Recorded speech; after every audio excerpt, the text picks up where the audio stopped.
뉴스에 시작합니다. 저는 동정민입니다. 경찰 수사가 진행되면서 김병기 전 민주당 원내대표 각종 의혹도 수면 위로 올라오고 있습니다. 배우자 수사를 경찰에 연락해 무마했다는 의혹과 관련해 전직 보좌진이 경찰에 새로운 진술한 것으로 취재됐습니다. 무혐의가 난 뒤에 공소시효까지 끝나자 경찰과 함께 축하 파티를 했다고요. 첫 소식 백승우 기자의 단독 보도입니다. 김병기 의원 배우자의 업무 추진비 사적 유용 의혹 사건을 경찰이 무혐의로 종결한 건 지난 2024년 8월. 그런데 두 달 뒤인 같은 해 10월 김 의원이 수사를 맡았던 서울 동작경찰서의 팀장급 경찰 간부와 만남을 가졌다는 전직 보좌진의 주장이 나왔습니다. 김 의원의 전 보좌진 A씨는 동작서 팀장급 간부와 김 의원 두 사람을 연결한 김 의원 측근 등 세 사람이 서울 강남모처에서 저녁 모임을 가졌다고 주장했습니다. 공직선거법 사건 공소시효인 6개월이 지나 거리끼기 없다는 차원에서 그때 만났고 영원히 가자는 의미의 파티였다고 말했습니다. 공직선거법 사건 공소시효는 선거 종료 후 6개월입니다. 경찰은 지난해 11월 전 보좌진 A씨를 참고인으로 불러 조사하면서 세 사람의 저녁 만찬 관련 진술을 확보한 걸로 전해졌습니다. 김 의원 측은 사실무근이라며 지목된 당일에 식사한 적이 없다고 강하게 반박했습니다. 채널A는 이 자리에 참석했다고 지목된 경찰 간부와 김 의원의 측근에게도 수차례 입장을 물었지만 회신을 받지 못했습니다.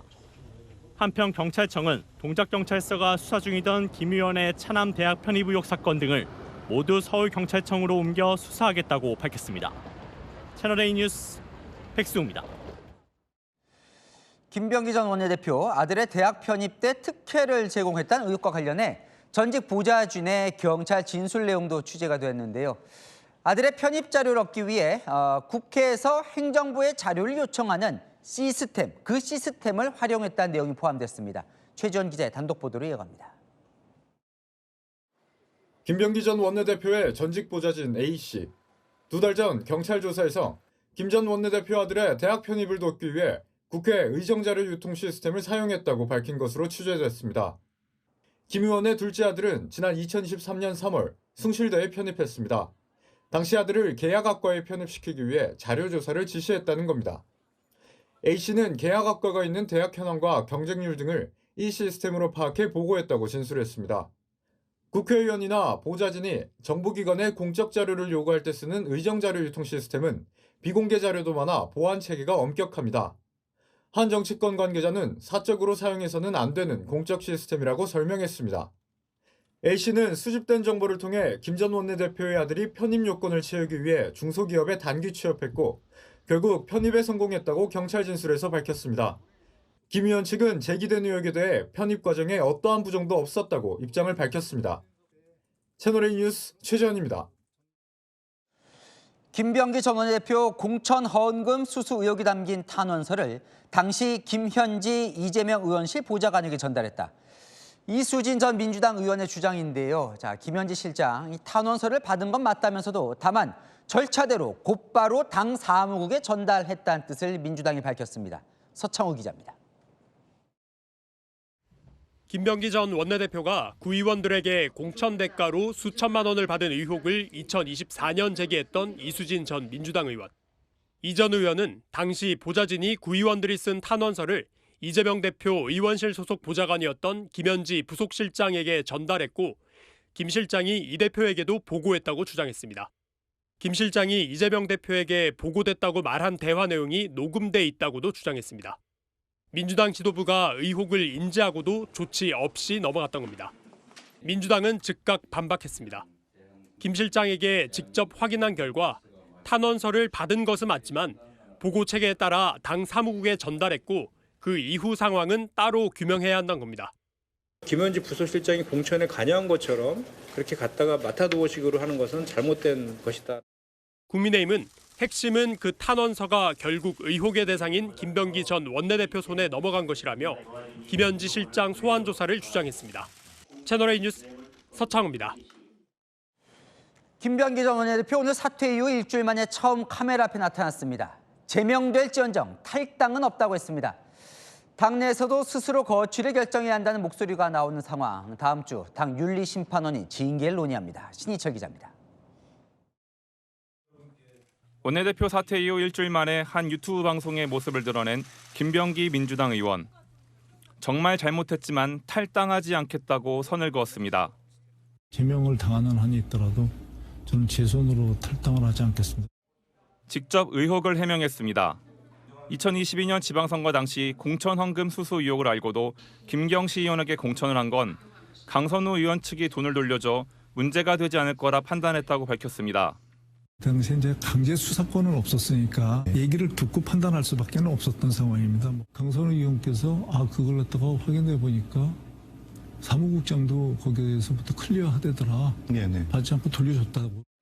당 공관위원으로서 이 사안이 공론화돼서 당시 전체 선거판을 망칠 수는 없었다고 했습니다. 하지만 여전히 당내에선 김 전 원내대표의 거취 압박 목소리가 이어졌습니다.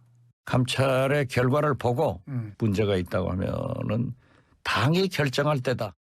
진성준 민주당 의원은 충정 속에서 당을 위해 선택을 해달라고 했고 국민의힘 장동혁 대표는 개인의 일탈이 아닌 뿌리 깊은 공천 뇌물 카르텔이라며 특검을 언급했습니다. 민주당 윤리심판원은 오는 10일 첫 회의를 열고 김 전 원내대표에 대한 징계를 논의할 예정입니다. 채널A 뉴스 신희철입니다. 민주당 강선우 의원 측에 공천 헌금으로 의심되는 1억 원을 건넸다는 이런 의혹을 받고 있는 인물이죠. 김경 서울시 의원이 현재 국내에 없는 걸로 확인됐습니다. 자녀를 만나러 간다며 미국으로 출국한 사실이 뒤늦게 알려졌는데 이 경찰은 김 의원 출석 날짜를 조율 중이었다며 귀국과 동시에 자동 통보받게끔 조치했다고 밝혔습니다. 김동아 기자입니다. 김경 서울시 의원이 최근 미국으로 출국한 걸로 확인됐습니다.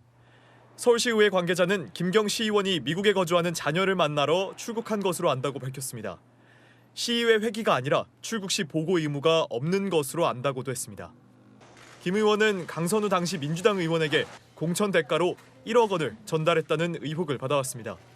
경찰은 지난달 31일 사건을 수사팀에 배당했는데 김 의원의 출국 시점은 이보다는 전이었던 걸로 파악됐습니다. 경찰은 출국 금지는 안 했지만 수사에 차질은 없다고 해명했습니다. 경찰 관계자는 김 의원이 귀국하면 즉시 통보를 받을 수 있게끔 법무부에 요청해뒀다고 설명했습니다. 또한 경찰은 김 의원이 자진 출석하겠다는 의사를 밝히고 날짜를 조율하고 있다며 입국하는 대로 수사를 이어나가겠다고 밝혔습니다. 채널A 뉴스 김동아입니다. 자, 이혜훈 기획예산처 장관 후보자 소식으로 이어갑니다. 인사청문 자료가 국회로 넘어왔는데요. 6년 사이에 재산이 110억 원이 넘게 늘어 175억 원이 됐다고 보고했습니다. 어떻게 이렇게 갑자기 많아진 건지 후보자 측은 그럼 뭐라고 하는지 김세인 기자 보도 보시고 아는 기자 이어갑니다. 국회에 제출한 인사청문 요청안에 따르면 이혜훈 기획예산처 장관 후보자는 재산 175억 6,952만 원을 신고했습니다. 2020년 공개된 재산 총액은 62억여 원. 6년 사이 110억 원 넘게 늘어난 겁니다. 항목별로 보면 후보자의 반포동 아파트, 자녀들의 주택 상가 보유 등으로 부동산은 13억 원 늘었고 증권은 118억 원으로 가장 많이 증가했습니다. 그중에서도 이 후보자의 가족들이 공통으로 보유하고 있는 비상장 주식 가치가 커졌는데 배우자의 숙부회사인 것으로 알려졌습니다. 배우자 4,686주를 비롯해 이 후보자 930주, 세 아들 모두 800주씩 가지고 있는데 가치는 총 98억 원에 달합니다. 국민의힘 의원들은 송곳 검증을 예고하며 인사청문회를 이틀 동안 진행할 것을 촉구했습니다. 자격 미달의 인사 참사입니다. 2016년 신고 재산 65억 원에서 10년 만에 100억 원 넘게 불어난 재산 형성 과정부터 집중 검증의 대상입니다. 이 후보자 측은 가족회사의 비상장 주식이 백지신탁으로 묶였다가 풀려났고 비상장 주식 금액 신고 기준이 2020년부터 평가액으로 변경돼 대폭 상승했다고 재산이 늘어난 경위를 설명했습니다. 채널A 뉴스 김세인입니다. 네, 한은 기자, 정치부 이남희 선임 기자 나왔습니다. 이혜훈 후보자 재산이 이제 오늘 국회 청문회로 넘어와서 쭉 봤는데 지금 방금 보셨지만 6년 사이 재산이 110억 원 넘게 늘었어요. 어떻게 된 거예요? 일단 설명을 좀 해주시죠. 저희도 한번 따져봤습니다. 앞서 보신 것처럼요. 2020년에 60억 원대였는데 3배 가까이 늘어서 175억 원 정도가 됐습니다. 이렇게 자산이 폭증한 이유 주식가 가치 상승 때문이 가장 큽니다. 10년 전에요. 이 후보자 전 가족이 보유한 주식을 따져봤더니 4천만 원대에 불과했는데 올해 자료를 보니까 무려 120억이 넘더라고요. 특히 특정 주식의 가치가 많이 뛰었습니다. 야, 어떤 주식이길래 4천만 원대가, 물론 이게 이 주식 때문은 아니지만 이렇게 많이 올랐어요? 일단은 2016년 자료부터 비교를 해볼게요. 이 후보자 배우자가 비상장업체 두 곳, KSM과 한국실마스트라는 곳입니다. 이 두 곳의 주식을 4,200만 원대에 보유하고 있습니다. 그런데 이제 2020년에 잠시 주식 보유액이 없다가 올해는요, 5 식구가 100억 원 가까이 보유한 걸로 나타나거든요. 그래서 기획예산처 관계자에게 물어보니까 이 후보자 배우자의 숙부가 운영하는 가족회사라고 하더라고요. 그러니까 이 후보자가 국회의원 시절이 2017년쯤에 해당 주식이 이제 백지신탄으로 묶였다가 다시 풀렸다는 설명이었습니다. 아니, 아무리 그렇다 해도 어째 10년 전에 4천만 원대였던 주식이 100억 원 가까이 늘어날 수가 있습니까? 따져보니 두 가지 이유가 있더라고요. 일단은요, 주식 보유량이 늘었습니다. 2016년에는요, 이 후보자 배우자만 이 두 회사 주식을 보유를 했습니다. 그런데 앞서 보신 것처럼 이제는 배우자뿐 아니라 이 후보자 세 아들 모두 이 가족회사 주식을 갖고 있고요. 보유량도 확 늘었더라고요. 특히 세 아들이 가족회사 주식을 각각 10억 원씩 보유하고 있는데 결국은 이걸 어떤 돈으로 샀는지 규명하는 게 관건입니다. 또요, 이게 지금 비상장 주식이거든요. 평가 방법, 신고 방법도 달라졌더라고 하더라고요. 그러니까 인사혁신처 물어보니까 과거에는 비상장 주식을 신고할 때는 액면가로 신고했는데 이제는 시장 가치를 반영한 가액으로 신고하게 돼 있다고 하더라고요. 그러니까 청문회에서도 정말 재산 제대로 신고한 게 맞는지 또 어느 돈 주고 산 건지 이런 관련 질의가 이어질 걸로 보입니다. 주식 쪽 봤는데 부동산 쪽은 어때요? 부동산 가격도 워낙 주식이 많이 늘어나서 그렇지 적지 않게 뛰었습니다. 2016년에 부동산 가치가 27억 원이었는데 그때는 보면은 서초구 아파트 전세금 또 응봉동 상가 세 채가 있었거든요. 올해는요 48억 원이 됐습니다. 전세는 팔았고요. 자, 서울 서초구에 아주 유명 아파트 한 채 매입한 것으로 나타났습니다. 자, 그다음에 좀 사퇴한 이후에 사실 카메라 앞에 전혀 나타나지 않았던 김병기 전 원내대표가 갑자기 등장을 해서 입장을 밝혔습니다. 그러니까 김 의원 측근한테 물어보니 지금 김 의원도 굉장히 고심하고 심란해하면서 이번 출연을 결심했다고 하더라고요. 원내대표직 사퇴 일주일 만에 카메라 앞에 선 겁니다.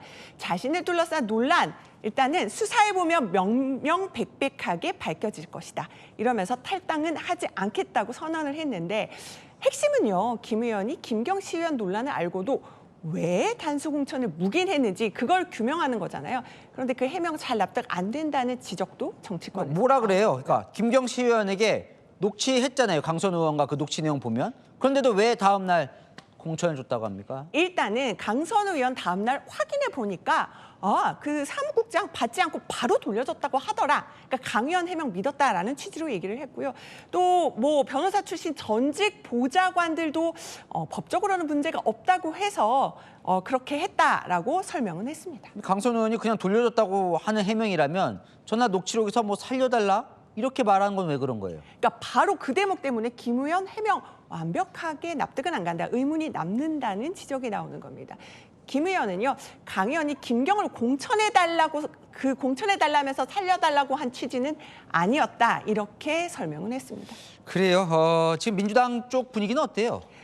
일단 사태 불똥이 어디로 튈지 몰라서 계속 긴장하고 있는 분위기입니다. 정청래 대표는요, 오늘도 불미스러운 일 생기면 당대표 직권으로 비상징계하겠다. 이렇게 밝히면서 당내 기강 거듭 강조했습니다. 잘 됐습니다. 이남희 선임 기자와 살펴봤습니다.